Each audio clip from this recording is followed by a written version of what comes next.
Welcome to my dad's car. Enjoy!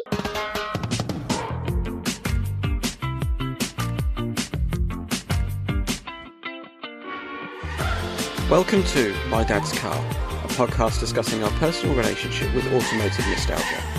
And you know what? It doesn't even have to be about your dad's car. It can be your mum's, your grand's, your parents', guardians, or even a neighbour's. If it made an impression, let's talk about it.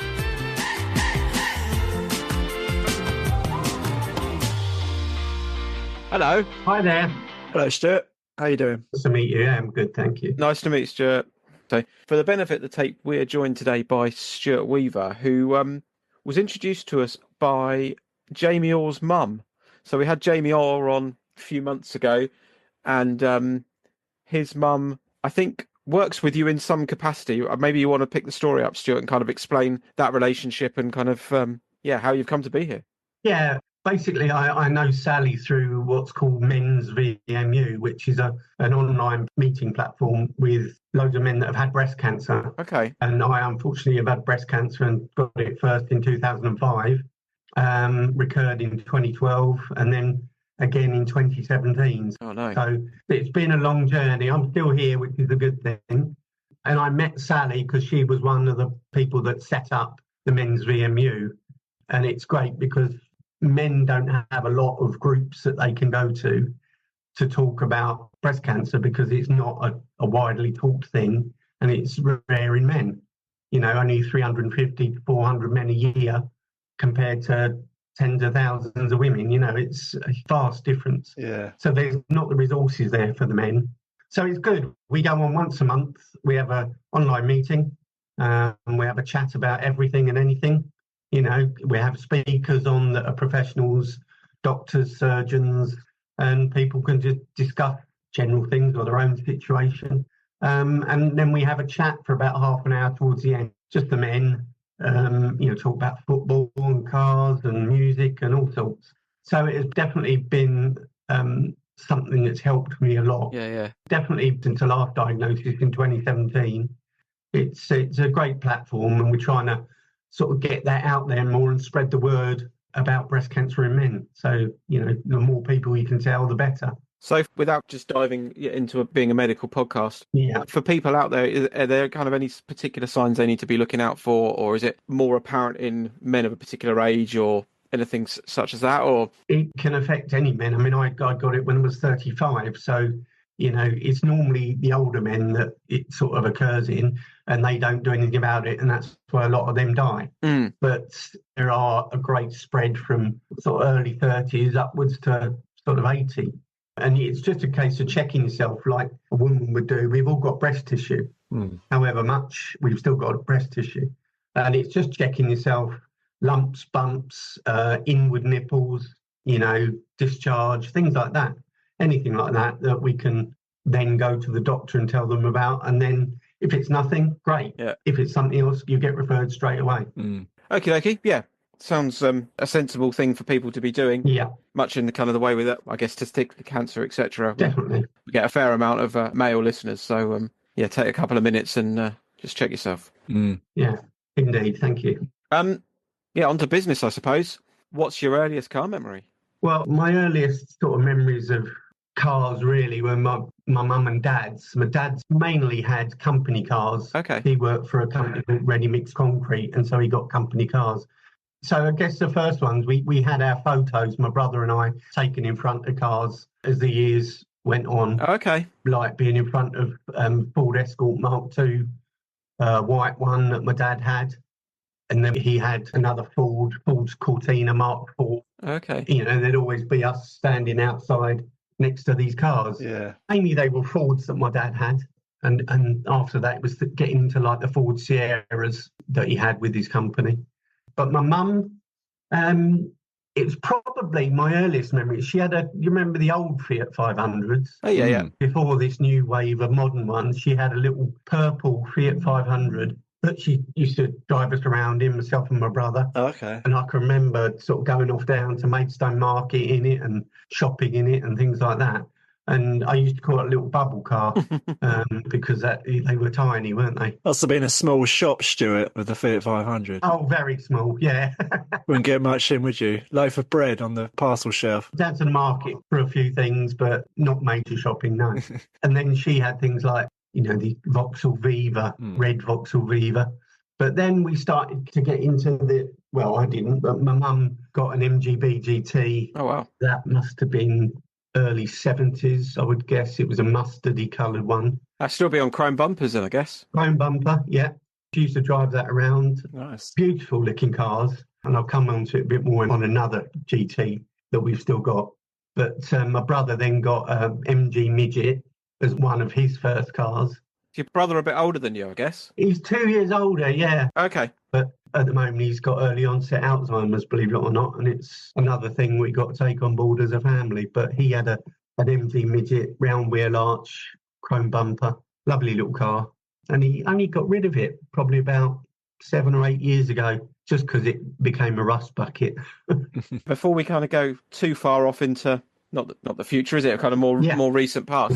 To take us back to that Fiat 500. So you and your brother, I guess you're rolling around in the back here, or would one of you sit in the front? Or no, not in the front. We'd be just sort of rolling about in the back. Can't even remember.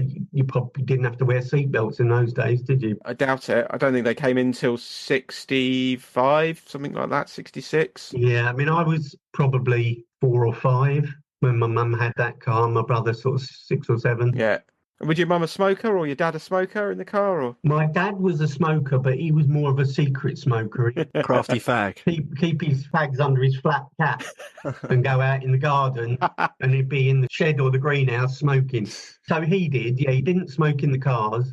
My mum had the odd cigarette, but she wasn't a big smoker.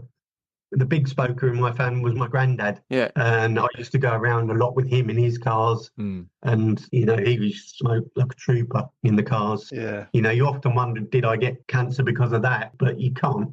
You can't pin it on one thing. No. And I'm guessing the Fiat 500 probably didn't even have a radio. I can't remember there being a radio in it, no. No. No. So very plain, not much in it. Yeah. You probably wouldn't hear the radio over those engines, would you? They were really quite loud engines from memory. No. You probably didn't have that many instruments in the Fiat 500. You might have had a choke Yeah. and a gear stick, maybe a heater. I'm not even sure whether they had heaters in there and sort of air vents and things like that, but not very many controls. I saw a picture, I think this week actually, of an old original Fiat 500 next to the modern one. It's incredible, isn't it, the difference in size? Yeah, yeah. And I did hear something the other day. They're going to stop the Fiat 500, the modern ones, as well now. Oh, right. I don't know whether that's true. I like the bar ones. They sound quite nice. Not that I'd get one, but I'm more of a mini person. Ah, yeah. So the MGB then, for your mum, what do you think was the decider on that? Arguably, whether or not it's a bigger car inside, it might be slightly. I remember my stepfather had one, and I seem to recall that the height of the back seat rest was about a foot. It came up sort of just the small of your back, that you could pretty much bend backwards into the boot. Yeah, it's not very big at all. Like being at parents' evening, isn't it? And sit on the small chairs. I know. I think that the idea was that she just wanted her own sportier car, and if we wanted to go out as a family, my dad had his company car that we could all get in. Yeah. That had more room. And so that was the sort of earliest memory of a nice sporty car. Did it have the sunroof? Yeah, yeah. And as I said, my mum's still got one on the drive. Oh, wow. Which is a different MG BGT, which is a blue one, which is 1972. Nice. But that, again, is just sitting there at the moment. How long she had that? Well, she must have had that about 20-something years. Yeah. 30 years, maybe. Wow. And I remember driving it when I was in my 20s, I think probably over 30 years. And I loved it. Loved cruising around the MG BGT, and that had a soft top as well, chrome bumpers, standard wheels, didn't have wire wheels, but it's on our drive at the moment, hasn't been used for years.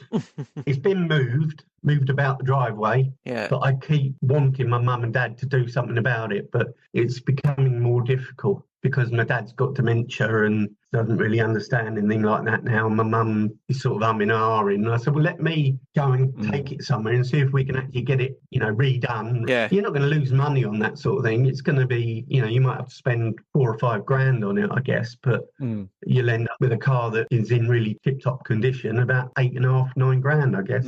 Yeah, the purchase price is long gone, isn't it, on that? Yeah. Probably owes a £50 or something. So, yeah, that's one of the cars that I wanted to mainly talk about, plus my dad's car, if you don't mind. Yeah, go for it, yeah. My dad's got an MGA Mark II, a red soft top, which he bought when we were at that old house before my mum and dad moved. He got it when I was probably about 19. Was this as a toy? He wasn't using this as a regular car. This was kind of as a fun thing. No. This all stems from another story, which I'll have to tell you about in a minute. But he always liked MGs. Yeah. So he wanted to get, I guess, because he got to that stage in life, as we all do, where we want a nice car, and he had the money to get it, he wanted to buy this MGA that he'd seen. And I remember he was talking about a lot, and they decided to get it and rang this person up that was selling it.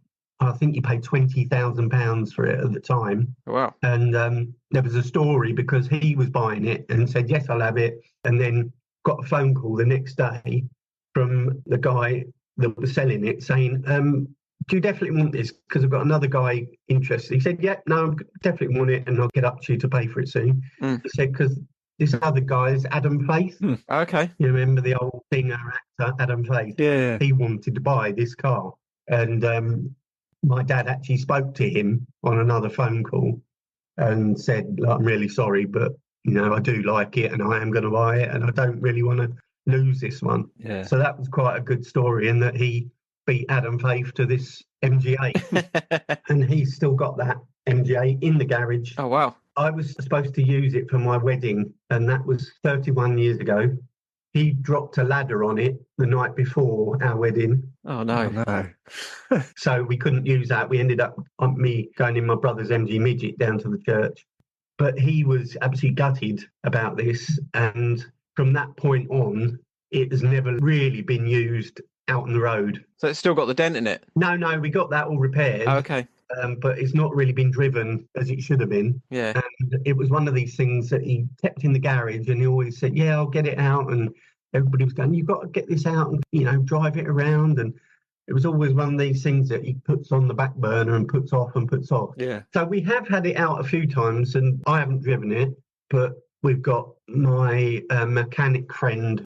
My nephew's a mechanic, and his boss is our friend. And he got it started a few years ago and got it out the garage and drove it around the block. Nice. So we know it goes and drives, but it's just a few little tweaks here and there probably that need to be done and a bit of a tidy up. Yeah. But it's such a lovely car. I don't know whether I sent you a picture of it, but possibly. But yeah, send any pictures you've got over, and obviously, yeah, we can share them when this goes out. Yeah. Tag Adam Faith in the picture.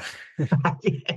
Is he still around? I don't even know if he's still. I don't know. I'm not sure he is, to be honest. I'll give him a Google while we're chatting. You probably won't ever sell it, will you, Stuart? For sort of sentimental reasons. But if you did, you could always write previously nearly owned by Adam Faith. Well, I'd hate to think that we get to this stage now and they sell it. Yeah. Because we've not seen him enjoy it. We've not seen Mum enjoy it or actually been out and out ourselves. That's what we need to do, really.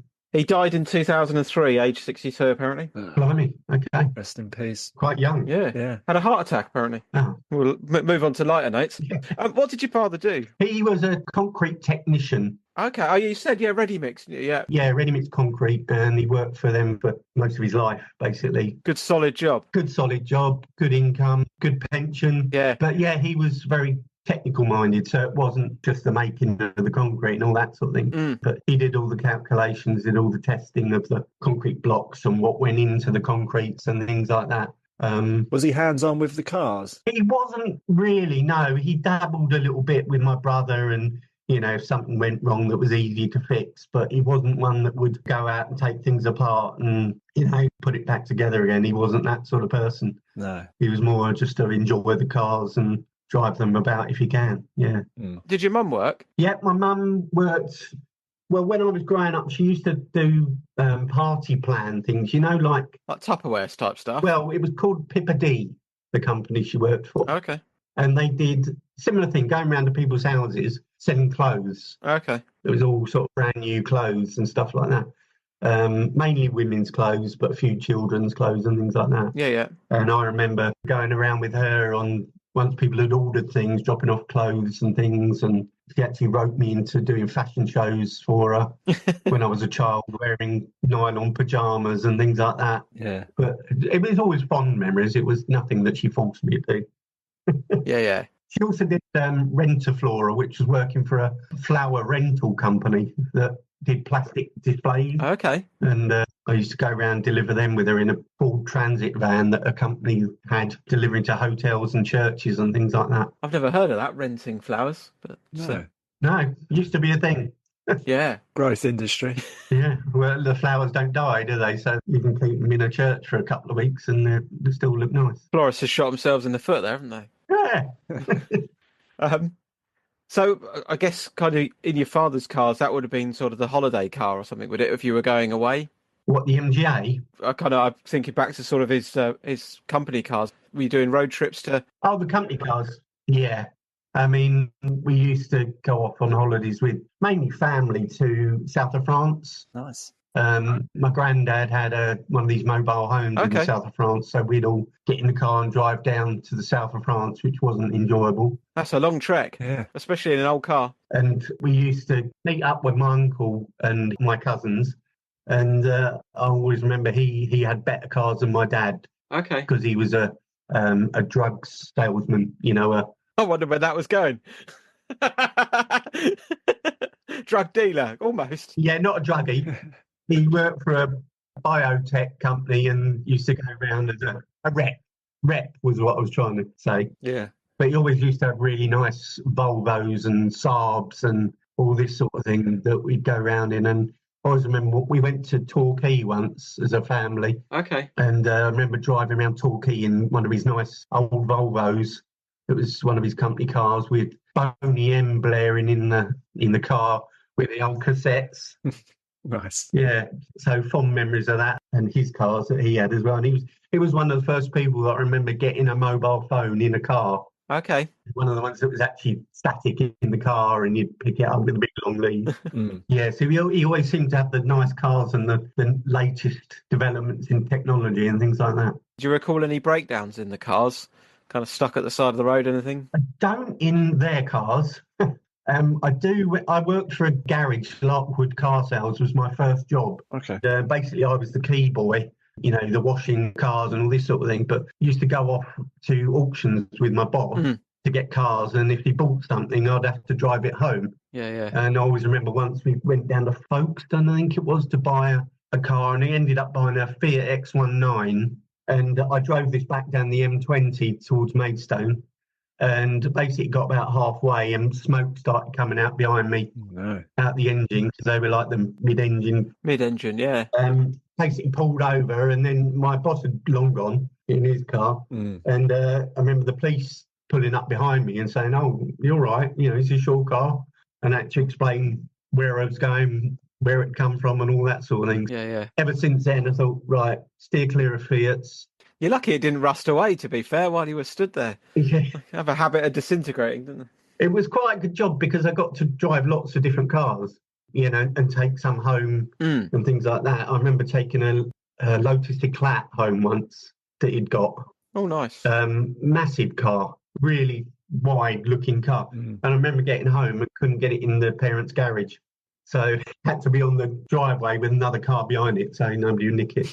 But yeah, good memories of that as well, driving different cars. My boss used to have Mark 1 VW Golf that he'd had modified and went like proverbial off a shovel. Nice. So you go back to your childhood. Do you remember kids at school with their parents having kind of interesting cars, or maybe neighbours with cars of note?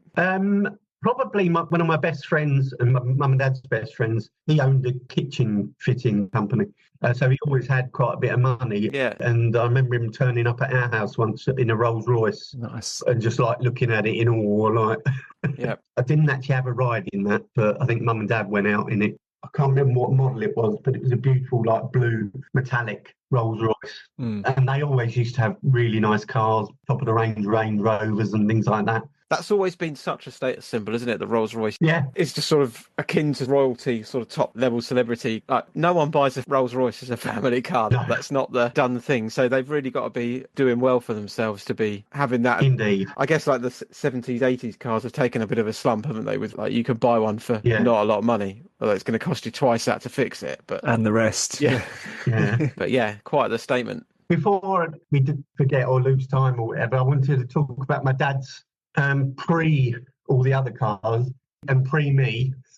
Yeah, go for it. Yeah. Yeah, he had an MGTA airline coupe when he was first dating my mum. Okay, so yeah, before you came along, yeah. I think it was 1937 or 1938 was the year of the car. Okay. But they were very few and far between. And I've actually looked it up before, and there was only ever 2 of them made. Wow. Oh, wow. Lovely little car. I've just Googled it. Yeah. And I remember growing up in our old house, we used to have wire wheels up the top of the garden that were just sat there for years and years and years, and always just related to this old car that he had. Oh, no. But the story is that he basically scrapped it in the end. Him and his dad, I think, cut it up and dumped it in the Thames or something like that. It was the story. Jeez. Now, if he had that car, it would be worth probably millions because there's only 2 of them. Wow. Only one survived. And he put one in the Thames. I believe it's in America. Could be a new phenomenon, river finds rather than barn finds. Yeah, and I'll send you a picture of it. Yeah, get the magnet out. Yeah, magnet fishing, up on the Thames. But yeah, it's one of those stories that you feel absolutely gutted for him because, you know, obviously he had to get rid of the car at that point for some reason, probably busting away or something. But then to find out in later years what it could have been and, you know, how much it could have been worth. Yeah. Do you think that's kind of eating away at him a bit? Is he I guess he is a car man, so that's a bit of a kick in the teeth. I think it probably has. Yeah, I think it probably has cut away at him. And, you know, he's got pictures of it and things like that, but not the same as having that still with you. And that's why he's probably so protective of this other car, the MGA, that's in the garage and doesn't want to see that sort of go the same way, if you know what I mean. Not that that one's as valuable, the MGA, but it's still a nice, valuable car. Yeah, and a huge sentimental attachment to you, I guess, and to your brother. Have you got children as well? Is that something that will kind of continue to be passed down? Yes, I've got 2 grown-up boys. They're both left home now. One's 29, one's 27. They've never really been into cars as such, you know, in terms of wanting to get a certain one. You know, we as a family haven't really had nice new cars ever. Yeah. I mean, I've had new cars when I worked for my old company, but they were company cars and were things, you know, like Ford Orion and Foxtel Astra and things like that. You know, they're sort of standard company cars. Yeah. So we've never really had things that we've sort of raved about as cars. No. I still hang on to my hope that I'll get a Mini again. Okay. An original style Mini, not a new one. Because obviously I had the Mini 1000. That was my first car. Yeah. The blue Mini 1000. And I got rid of it and was absolutely gutted afterwards that I got rid of it because I thought there was something wrong with it. And guy that bought it went off and put new wheels on it, got it going superbly and drove around and showed it off in front of me. I was absolutely gutted. So I want to try and, now I'm getting on in years and I've got a bit of money from pension and things like that. I'm going to be on the lookout for a Mini, either like a Mini 1000 again or a Mini Cooper. Yeah. They're slightly more expensive. Cooper S's are out of my league now. Yeah. They're in 20s, 30s, thousands, even more. But yeah, a nice condition sort of Mini that can just drive about weekends and things like that, not use as a main car. Yeah. Sounds good. Yeah, it's a lot nicer driving around in something like that, I think, than a Kia Sportage, which is our car at the moment. So it's a nice drive. It's just a, you know, fairly plain standard car. Yeah, 20 minutes in an old car, it's a real game changer, isn't it? It's a real difference. Yeah. I mean, it's one of the reasons why I've got a Vespa now.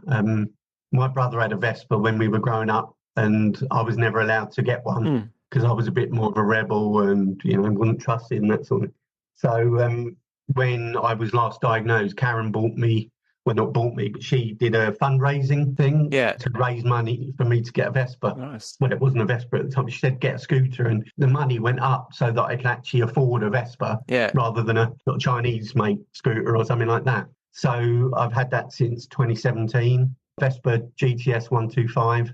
It's a modern twist and go one rather than a geared one, but I still love it and try and get out on it as much as possible and go on scooter rallies with some other, like-minded people. Yeah. Do you take Karen on the back with you, Stuart?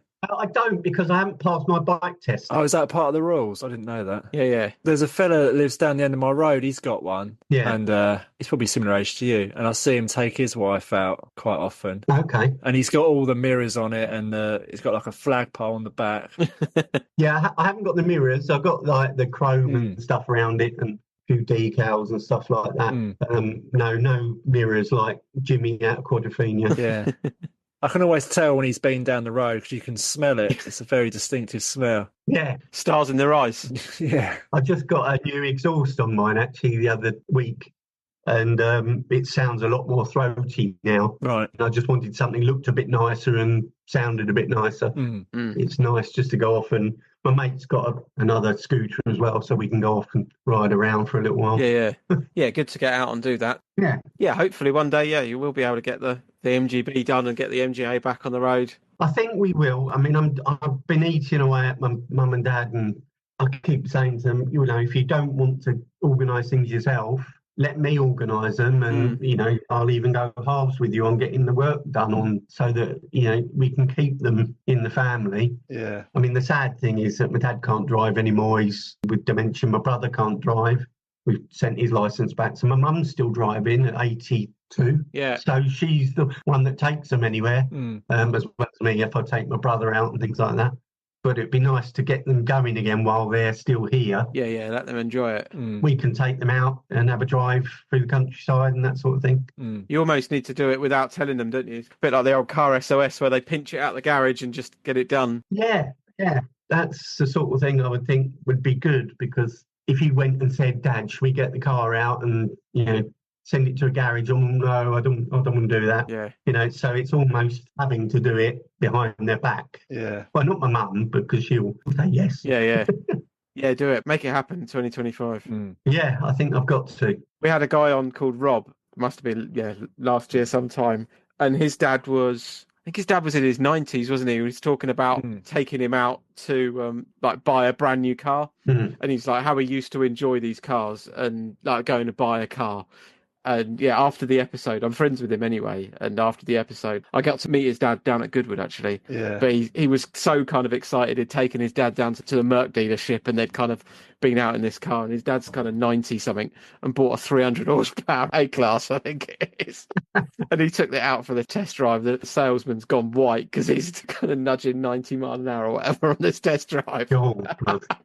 But just that kind of thrill that his dad's still got it in him. And he just wanted to kind of do that once more. It's, just really nice. So I think often the case you can put stuff off, can't you? And I guess obviously the experiences you've had, very easy to kind of go, we could do this next year, and then you kind of sort of flash of reality comes about. And yeah, definitely, because in lockdown it sort of, you had a lot more time to think, didn't you? And myself and my wife had been talking about these sort of things, doing experiences and living life, as it were. And we'd always talked about getting a motorhome. And we actually went during the lockdown. There was a period we could go out. Yeah. We went out and looked at some and ended up buying the first one we saw. And we've had that a number of years now, and we've been going out all around Scotland and England, and nice. It's been great. And it's just one of those things we always wanted to do. And now we had a bit of money, we could go and do it. Yeah. Sometimes you need a push, don't you? Yeah. And it's been so enjoyable. Saying that, we are thinking of selling it now. Okay, yeah. But we've decided we probably like to spend the money on just going on sunny holidays and just all-inclusive and things like that. Less driving. Yeah. Less driving, yeah. More space, because it is quite cramped at sometimes, and, can be noisy and cold and things like that. But it's been great having it, Fantastic. I think that's probably a nice place to wrap it up, really. We often kind of ask whether people have got sort of aspirations to buy a car from their childhood, but you've got two there which are sat waiting. Two sat there, plus the Mini. Yeah, we'll get there, and I'll get that Mini, but it's just finding the right one at the right time. Yeah. Yeah, keep us posted. Yeah, if I do, I'll send you a picture. Yeah, please do. thank you very much for joining us, Stuart. Thanks, Stuart. No, thanks, Andy. Thanks, John. Yeah, it's been good fun. Obviously, all the best to your family, and Yeah, and you. yeah, keep us posted. Here's to good health. Yeah, indeed. Take care. Cheers, Stuart. Take care. All the best, Stuart. Cheers. Bye-bye. Thanks very much. Bye. Bye. Oh, there we go. Some cool stories in there, and it's always interesting, isn't it, when the cars are still around. Yeah. Yeah. See, we've spoken before, like, you'd be interested, like, if you could wind the clock back to keep your dad's Merc. Yeah, 100%, yeah. Or stuff like that, and the possibility there that they can kind of do those things. Mm. And, yeah, obviously very easy for us kind of say from a distance, oh, you need to do it, you need to do it. Yeah. But I think between us and the people we've spoke to now, there's enough stories, isn't there, to warrant, if anyone is umming and ahhing about sort of selling something that's got some family legacy, you probably shouldn't do it, should you? Not unless you're really up against the wall and it's worth a mint, maybe. But yeah, you got to try and find a way. yeah, I think majority of answers always say, "Oh, if we could have kept it," or yeah, that's yeah, it'd be cool if he can fix it. don't throw it in the river, whatever you do. That's painful, isn't it? Where do Yeah. you start looking for that? Like, what's going to be left? It's going to be like the Titanic, and if that went in the Thames 30, 40 years ago. Yeah. That's fly tipping of a different sort of scale, isn't it? That's just. I suppose with a car, you can't really. Well, if you cut it up, it's just amazing, isn't it? And what's really kind of sad and tragic, like kind of working in sort of old cars as well, is that vehicle before they cut it up now would have been infinitely savable. Someone would have gone, of course I'm going to say, like, regardless of the money, someone would have gone, actually, it probably needs, a couple of days worth of welding underneath, jobs are good, and fresh service, engine rebuild, off you go. And the cars we hear about that have been cut up for far less, because, at the time they were 10 a penny. Like a guy I used to work with, him and some friends cut up some old VW Beetles, and they're rumoured to be buried under a golf course. Oh, right. Because that's where they managed to put them. And it's just, it's crazy. That is incredible, isn't it? Yeah. And these days, kind of the stuff that's being saved is just, people are dragging cars out of forests or swamps that have basically got a VIN number and kind of a bit of frilly metal attached to it. Yeah, there's nothing that's not savable now, is there, really, with the advancements of... Yeah, I think the technology and the fact that, there's people making those panels and also the increase in value. Like, if you've got... we were talking to someone... Oh, it was Ed Foster, wasn't it? Who was talking about the logic of racing kind of a multi-million-pound car and racing a MG was actually, if you crashed a multi-million-pound car, it's still affordable to fix it. Or logical and mathematically sensible to fix it. Whereas if you write off the 30 grand MG, 50 grand MG or whatever it is, it's going to cost you 100 grand to put it back on the track. Yeah. And similar sort of story. Yeah, the what ifs, the ones that got away.